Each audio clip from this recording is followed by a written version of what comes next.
Здравейте! Днес ще ви покажа най-голямото албумче, което съм правила до сега. Размерът му е 22 на 22 см, но интересното при него е, че е с двоен разгъв и побира адски много снимки. Направено е, за да може майката на малкия Константин да събира в него спомени, снимки и всякакви картички и други неща, за които се сетите. Тук съм направила едно място за снимчици от партито, така наречения Baby Shower, което майката ще има още преди раждането на малкия.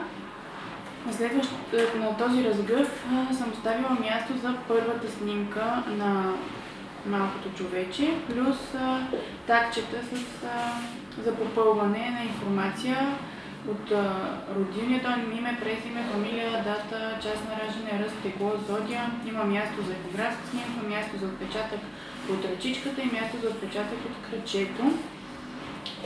Много обичам да има джобчета, защото в тях може в последствие да се дослагват още всякакви неща, които хрумнат на майката. Тук също има едно малко етикетче, където може нещо да бъде вписано, някакъв час, някаква дума символична или каквото прецени. Не знам дали добре ще се види, но всички странички представляват големи джобове. В тези джобове, например, може да бъдат съхранени картички от различни поводи и събития. Така, отваряме следващото. Тук е изчистена страничка за голяма снимка, след което следва първия голям разгъв на албума. В джобчето тук съм сложила махащи се елементи с място за снимка размер 10 на 15, където само се подпъхва. Тук също може да се сложи една снимчица и може да се впише някакъв текст. Тук е място за една голяма снимка. Тук имаме място също за по-голяма снимка от тази страна, тук. И джобче с още неща за попълване, тип моето дневниче, описание на първата семейна почивка, описание на това как се променя бебето от момента на раждането до 12-тия месец, как оголемява теглото и дължината си. А тук има някакви други неща, които може мама да впише, като например кога е проходило детенцето, кога е била първата усмивка, първото зъбче и така нататък.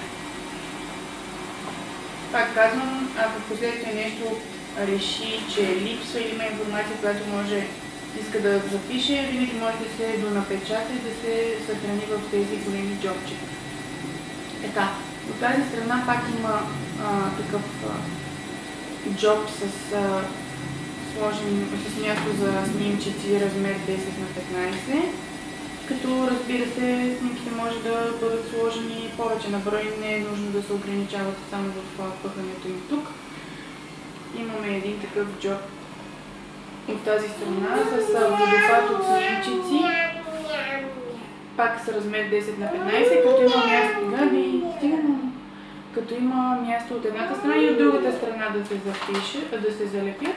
Общо 12 снимки, като и отдолу може да се залепи още една 13-та. С помощта на това канапче се връзва, за да седи по-компактно.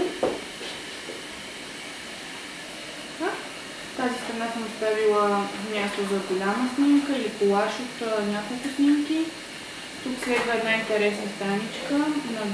Отгоре има тези двойно плъзгащи се елементи, които много харесвам.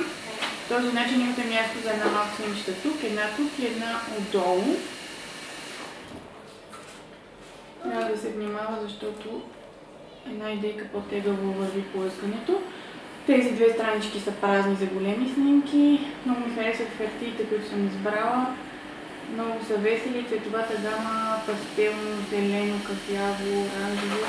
Мисля, че стана много сладко и избягахме от традиционното бебешко синьо.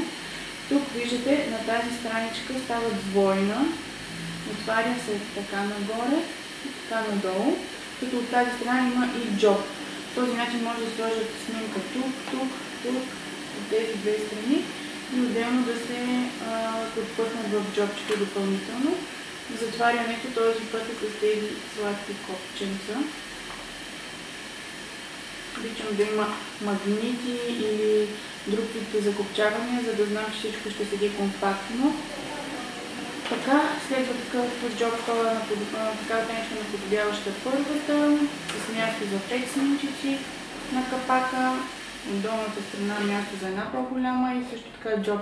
В тази долна част може да се направят колаж от няколко малки снимчици или да се остави празна дизайнерската хартия, въпрос на лично решение.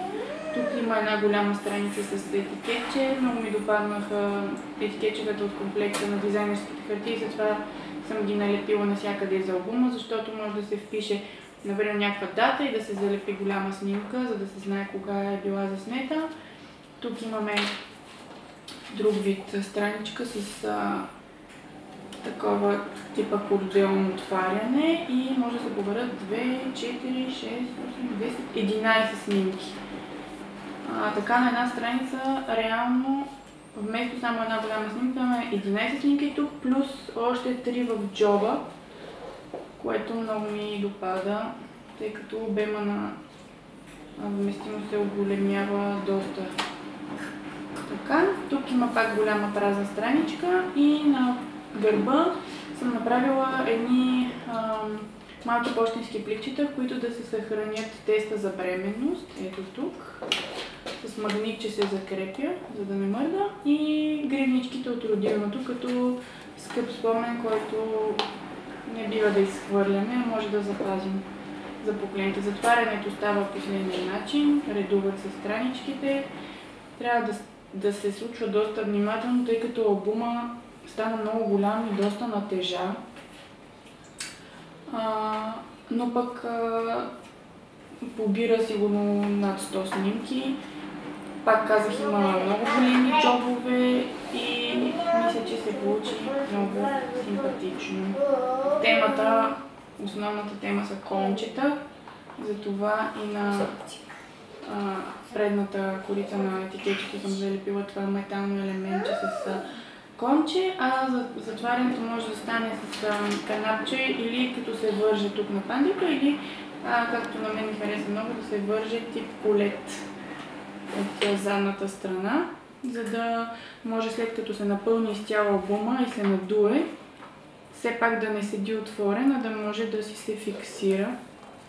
Ето така.